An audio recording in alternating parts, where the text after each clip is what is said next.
Bonjour, chers internautes. Le coach et l'homme est là ce matin pour vous signaler une actualité au Mali, ici. Il s'agit du rejet catégorique du président Assimi Goïta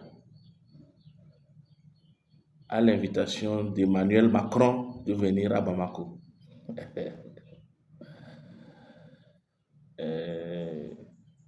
Le rigolo d'Emmanuel Macron, après avoir donné des injonctions au président malien de se rendre à Paris, après avoir convoqué Assimi Goïta de se rendre à Paris par force, et le monsieur a refusé catégoriquement de mettre pied à Paris. Après les tentatives de l'enlever par la force des mercenaires au pouvoir, le monsieur vient en supplier Assimi Goïta de l'accorder une visite officielle. La France d'Emmanuel Macron, vous allez tomber. Vous allez tomber. Vous allez essuyer la honte pour toujours. Emmanuel Macron qui demande, qui supplie Assimi Goïta de venir à Bamako. Et suivez bien la vidéo, la réponse qu'Assimi Goïta lui a donnée. C'est très intéressant. Suivez. Écoutez les réponses que Assimi Goïta a données à Emmanuel Macron. Suivez la vidéo jusqu'à la fin. Assimi Goïta vient de donner un coup KO, un coup fatal à Emmanuel Macron. Il l'a humilié, il l'a ramené à sa plus petite, à sa plus simple expression, à sa plus petite valeur. Il l'a ramené à sa place. Hein? C'est-à-dire qu'on le prend là où il était, là où il pensait qu'il devenait un dieu, on l'a ramené par terre. Dis, assieds-toi là. Et puis je vais te donner des leçons, à la fois de diplomatie et de puissance. Assimi Goïta a fait fort. Assimi Goïta a humilié Emmanuel Macron de la manière la plus criarde, la plus... J'espère que Emmanuel Macron ne pourra plus se relever et ne va plus s'amuser avec les pays de l'AES. Eh oui. Vous vous souvenez, il y a un peu plus d'un an, que Emmanuel Macron avait invité Assimi Goïta en France, comme d'habitude. Il avait convoqué. Oh là là, je suis trop gentil quand je parle d'invitation. Il avait convoqué Assimi Goïta. Mais Assimi Goïta ne s'est pas plié à ses injonctions. Je parle d'injonctions parce que quand Emmanuel Macron vous invite ou vous convoque et que vous ne venez pas, en général, vous savez, à la justice, quand vous ne venez pas, eh ben, on envoie la force, on envoie la police, on envoie l'armée pour venir vous chercher de force et vous amener devant le juge. Emmanuel Macron, le patron, celui qui se dit, bien entendu, le patron de l'Afrique, en tout cas, il est patron d'une certaine Afrique, mais pas de toute l'Afrique, parce que le Mali est en train de lui montrer le contraire, qu'il ne vaut absolument rien, comme nous le disons d'ailleurs tout le temps, que c'est un nain géopolitique et géostratégique qui ne peut pas influencer un seul pays africain, en réalité. Malheureusement, il y a beaucoup de dirigeants africains qui tremblent devant lui, comme on le voit avec Tshisekedi, qui pleure parce que Emmanuel Macron ne l'a pas invité au JO, parce que Emmanuel Macron a reçu Paul Kagame. Non, ce n'est pas le cas pour Assimi Goïta. Assimi Goïta vient de donner à Emmanuel Macron une leçon inoubliable. Si Emmanuel Macron a un cœur, il ne le refera plus jamais. Donc je disais tantôt que, à l'invitation, l'injonction d'Emmanuel Macron, Assimi Goïta a dit « je ne viens pas ». Et nous avons tous attendu que Emmanuel Macron envoie l'armée française pour venir le prendre de force et l'amener en France. Ça n'a pas été fait. Vous savez quoi? C'est Emmanuel Macron qui s'auto-invite, qui se plie devant Assimi Goïta, qui s'agenouille devant Assimi Goïta pour demander à venir parler avec lui au Mali. Emmanuel Macron a verbalement demandé une invitation. C'est verbalement auto-invité. Et après, il a suivi la procédure normale, par écrit, pour dire que lui, il venait au Mali, pour qu'on puisse l'attendre, l'accueillir comme le roi Macron. Eh bien, ça n'a pas été fructueux, cette démarche. Parce que Assimi Goïta a dit non, il a posé des conditions. Lesquelles? Et c'est là que vous allez comprendre que non, mais Assimi Goïta ne rigole pas. Dans l'AES, là, on ne joue pas. Assimi Goïta demande à Emmanuel Macron, il précise, vous venez ici, ce n'est pas une visite officielle. Vous venez en tant que touriste, vous venez vous balader au Mali parce que le Mali a maintenant la paix, parce que nous contrôlons maintenant tout notre territoire. Donc vous pouvez venir, vous serez en sécurité. Ça, ce n'est pas un problème. Mais, je ne viens pas à l'aéroport pour vous accueillir comme Emmanuel Macron l'a toujours fait aux dirigeants africains. Quand lui, il vient dans ces pays africains, le président doit venir l'accueillir. Assimi Goïta a dit, je ne viens pas vous accueillir, je ne serai pas là à l'aéroport. Il n'y aura aucun officiel qui sera là à l'aéroport. Eh oui, votre ambassadeur sera là pour vous recevoir. Ça, c'est la première condition. Deuxième condition, pas de conférence de presse avec Assimi Goïta. Je ne parle pas avec des imbéciles.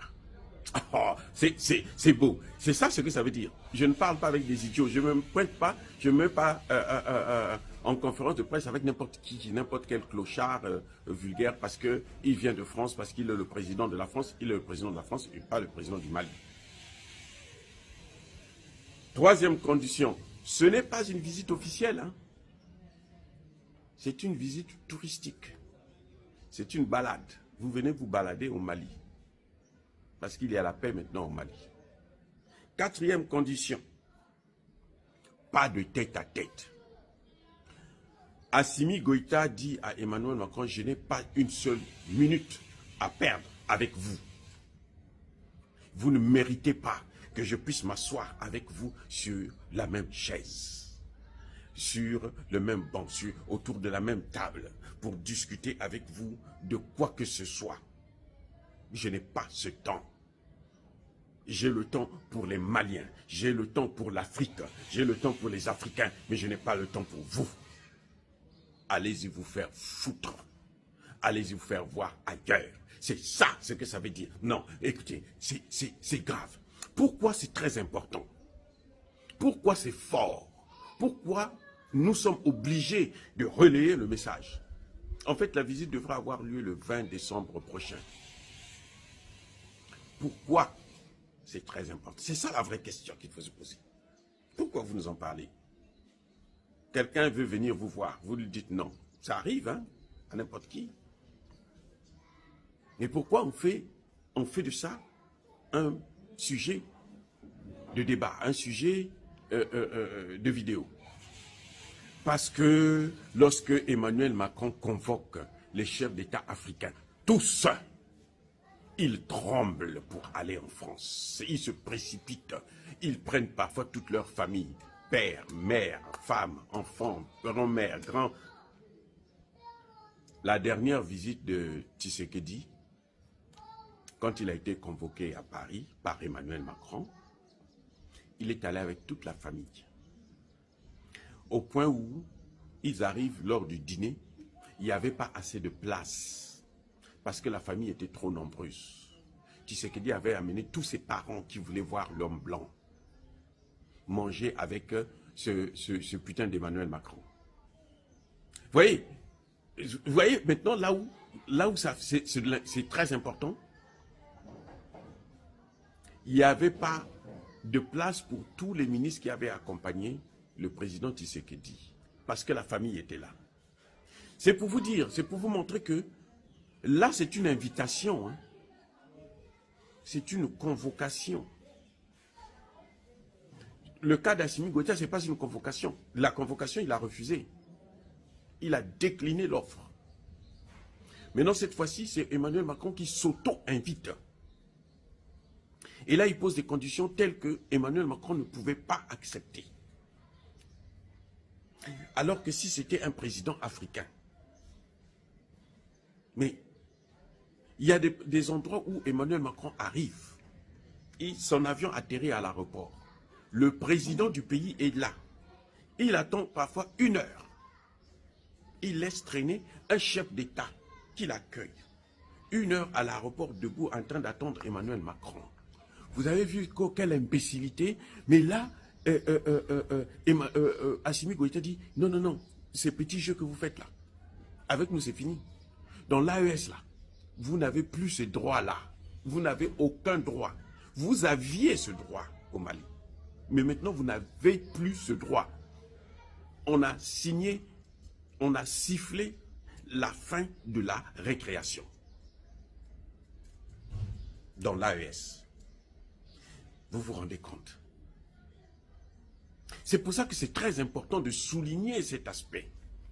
Que Emmanuel Macron invite un chef d'État africain, convoque un chef d'État africain, celui-ci dit non.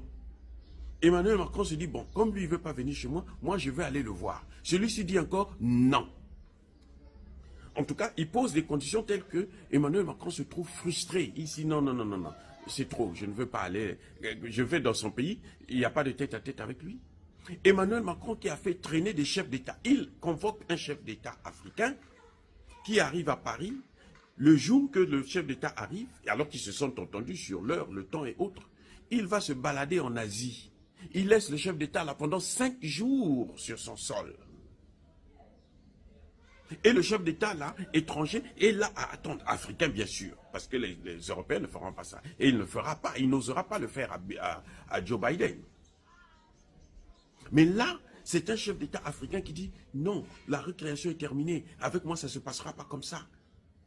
D'abord, je ne viens même pas vous accueillir. Il n'y aura même pas de tête-à-tête. Attention, il y a encore une autre chose qui a fait que Emmanuel Macron dise, ah non, bon, je préfère annuler quand même. Et ça, c'est le plus important. C'est l'accueil que lui réservaient les populations maliennes. Ah, voilà là où le bas blesse encore plus. En dehors de tout ce que l'attitude du président, la population. Vous savez quoi? Nos frères et sœurs du Mali ont multiplié des photos et des drapeaux russes. Photos de Poutine, drapeaux russes. Et c'est avec ces photos et drapeaux russes qu'ils devraient accueillir Emmanuel Macron. En fait, c'est pour lui dire, toi tu es devenu non grata ici, on n'a plus besoin de te voir. Oui, vous savez que les chefs d'État, quand ils viennent comme ça, il y a un service de renseignement qui va d'abord sur le terrain pour voir. Est-ce qu'il y aura un coup d'État, étudier l'aspect, qu'est-ce que la population pense de lui, ainsi de suite. Et ils ont remarqué, ils ont constaté que les Maliens l'attendaient de pied ferme pour lui dire ces 4 vérités. Ça, c'est ce qui est le plus fort. C'est un exemple. Pourquoi j'en parle? C'est pour que les Africains puissent le savoir. Il y a l'attitude du président et il y a l'attitude du peuple. Le président peut accueillir qui il veut parce qu'il est un chef d'État. Surtout quand ce sont nos présidents flatteurs en Afrique qui veulent vivre de l'aumône. Ça peut se comprendre. Mais la population n'est pas obligée de faire ce que le président fait. La population aussi doit réserver son accueil à l'invité du président. Ne pas être là à s'aligner sur le passage du cortège, par exemple. Montrer, faire des pancartes pour dire que, monsieur, vous n'êtes pas le bienvenu ici. Voilà comment une population doit réagir. Le Mali est en train de nous donner un exemple, mais c'est dit que les Africains devraient retenir et mettre en pratique maintenant avec tous les chefs d'État qui sont là à détruire l'Afrique, à piller l'Afrique, à appauvrir l'Afrique, si nous voulons nous faire respecter. Parce qu'il y a 2 acteurs. Il y a le gouvernement qui parfois, pour des raisons diplomatiques, est obligé de faire un certain nombre de choses. Mais il y a un peuple qui n'a rien à voir avec ces chefs d'État bidons de l'Occident. Ces chefs d'État voyous, On croyait que les chefs d'État voyous c'était en Afrique, mais en fait, ce n'est pas en Afrique, c'est chez eux qu'il y a des chefs d'État voyous.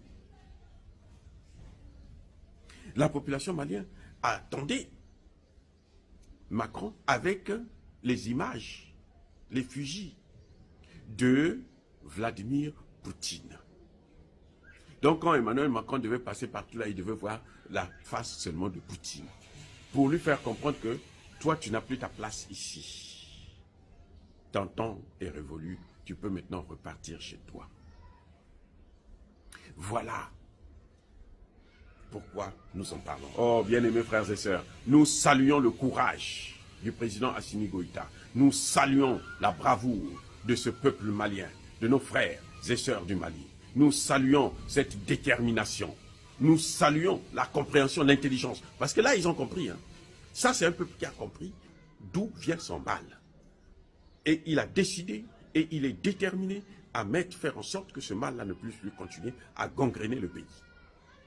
Bien-aimés frères et sœurs, Emmanuel Macron est aux abois. Il ne peut plus rien. Et vous voyez quelle hypocrisie. À peine hier, Emmanuel Macron a organisé une coalition de tous les terroristes qu'ils ont formés partout dans le monde, qui sont venus par l'Algérie et qui sont rentrés au Mali pour attaquer encore une fois de plus l'armée malienne, pour attaquer encore une fois de plus le Mali, les Maliens, le peuple malien.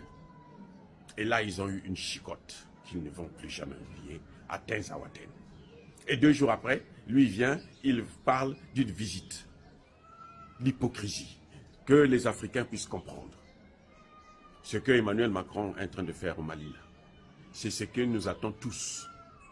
Donc si nous ne prenons pas la graine, si nous ne soutenons pas le Mali aujourd'hui, eh bien, nous passerons à la casserole le moment venu. L'Algérie qui a aidé Emmanuel Macron à faire passer tous ces terroristes depuis le début, après la guerre en Libye, aujourd'hui, Emmanuel Macron vient d'humilier encore l'Algérie. Oh les amis, soyez bénis, soyez abondamment bénis par le Dieu des Kémites et par nos ancêtres évangélisés, mais que tous ceux qui persécutent le continent africain, le pillent et le déstabilisent, qu'ils soient noirs, blancs, chinois, arabes, juifs, indiens ou qui qu'ils soient punis, maudits, foudroyés, neutralisés, écrasés, effacés par le Dieu des Kémites et par nos ancêtres évangélisés. Vive l'Afrique éternelle, j'ai dit et j'assume. Abonne-toi et active la cloche de notification si je n'ai pas encore fait. En soit, tu regarder les actualités du jour. Allez, bonne vision à tous.